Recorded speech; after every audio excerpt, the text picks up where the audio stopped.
Hai semua, Assalamualaikum, salam sejahtera. Alright, so hari ni saya nak share pada korang macam mana kita sebagai seorang trader, kita nak kira lot size kita cara yang paling simple, mudah dan cepat. Okay, so sebelum tu jangan lupa untuk thumbs up, like, share, okay, kepada kawan-kawan lain kalau korang rasa video ni mau manfaat, insyaAllah.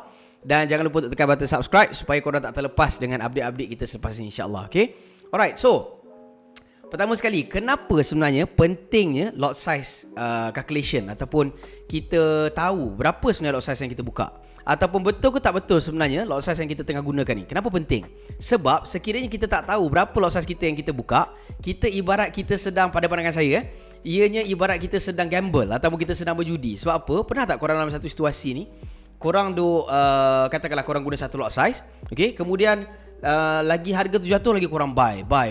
Kemudian tak sempat nak patah balik kena TP tu, korang dah MC dah, right? Disebabkan kita tak ada penggunaan risiko yang betul. Okay, so antara cara dia, okay, subtopik daripada risiko tu adalah dengan penggunaan lot size yang betul. Okay, so saya rasa tak buang masa, jom kita start lah macam mana cara dia yang paling simple dan paling cepat. Okay, alright, so first of all, korang kena faham satu formula comel ni. Okay, satu formula comel ni iaitu 1 pips. Okay, 1 pips, ingat benda ni bersamaan dengan 10 points. Okay, so itu saja. Ingat benda ni saja. Alright, so 1 pip sama dengan 10 point. Okay, bermakna kalau kata dia keluar 35 pips bersamaan dengan 350 points. Maaf kalau saya punya tulisan cakap ayam sikit. Okay, jadi bermakna dalam kata lain, sebenarnya apa yang dikalikan? Sebenarnya yang dikalikan tu adalah 10, itu saja. Alright, so 1 pip sama dengan 10 points. Bermakna kalau kata 35 pip sama dengan kali 10 lah, 350 points. Ingat points dengan pips berbeza. Okay, so kita sambung dengan next one, iaitu macam mana kita nak kira dalam kadar yang cepat, alright, dan juga simple. Okay, very simple. Nombor 1 adalah kita kena ingat yang pertama sekali kita nak tahu structure ataupun setup yang kita nak masuk tu. Okay, so nombor 1 yang kita nak buat adalah katakanlah kita dalam satu situasi nak cari setup buy. Okay, so katakanlah macam ni, kemudian breakout katakanlah. Okay, so kita nak masuk dekat, Allah. Okay, so katakanlah macam ni. Alright, keluar katakanlah dia keluar IHNS, inverted and shoulder, neckline, breakout, retest. Okay, so kita nak masuk pada harga ni katakanlah. Okay, dan stop loss kita guna structure. Let's just see here. Okay, sini adalah stop loss kita dan atas ni adalah kita MTP. Okay, katakanlah ini entry kita. Okay, so kita nak kena tahu step pertama, berapa jarak antara entry dan juga stop loss. Itu first kali yang kita kena tahu. Okay, so berapa jarak dari entry kita ke stop loss. So katakanlah dekat sini jarak dia adalah 35 pips. Okay, alright, katakanlah jarak dia 35 pips. So apa yang kita kena buat adalah kita kena tukarkan pips ni kepada points dulu. Sebab tu penting formula Syamil tadi, iaitu kali dengan 10. Bermakna kalau 35 pips bersamaan dengan, kalau points dia kali 10, jadi 350 points. Jelas? Okay, right. So apa yang kita kena buat seterusnya, langkah kedua, 2 step je, very simple, iaitu berapa jumlah dalam bentuk dolar. Okay, berapa jumlah dalam bentuk dolar yang akan kita risikokan. Bermakna katakanlah $100 ke $200 ke, amount tersebut, okay, katakanlah kita nak risikokan $200, bahagikan dengan, bukan dengan pips tapi dengan points, iaitu 350. Berapa jawapan dia? Itulah lot size kita. Faham? Jelas? So dalam situasi ni, bawa keluar calculator, very simple, $200 yang aku nak risikokan, bahagikan dengan 350. Bermakna 0.57. Itulah lot size kita yang kita akan buka untuk setup buy ni.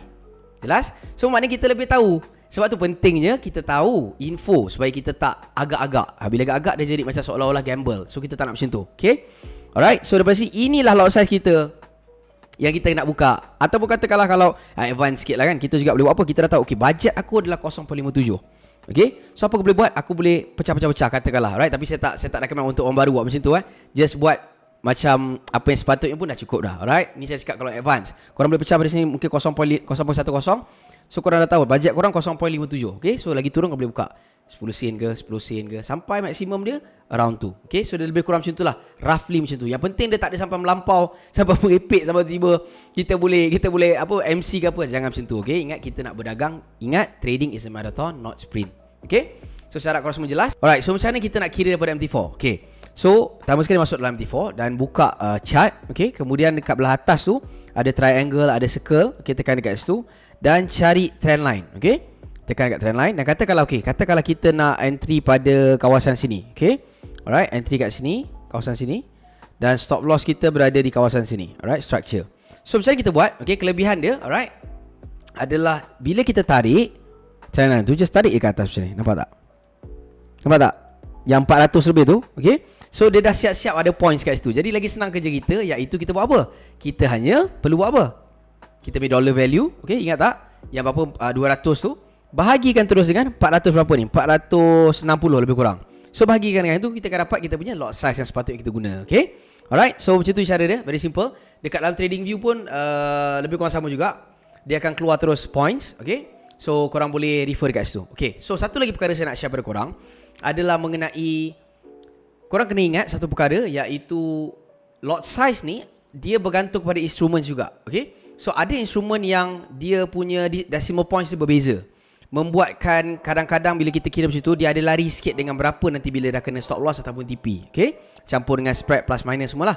But then whatever it is, kita at least sekurang-kurangnya kita boleh dapat anggaran. Okay, anggaran. Tapi kalau anda nak lebih tepat, anda boleh pergi ke website dan search untuk calculator. Alright, so trading calculator, currencies calculator, nanti korang boleh dapat lebih tepat. Okay, cuma yang tu dia makan masa sikit sebab kita nak kena buka berapa sekian-sekian kan, nak pergi dekat website pula, tunggu dia loading semua.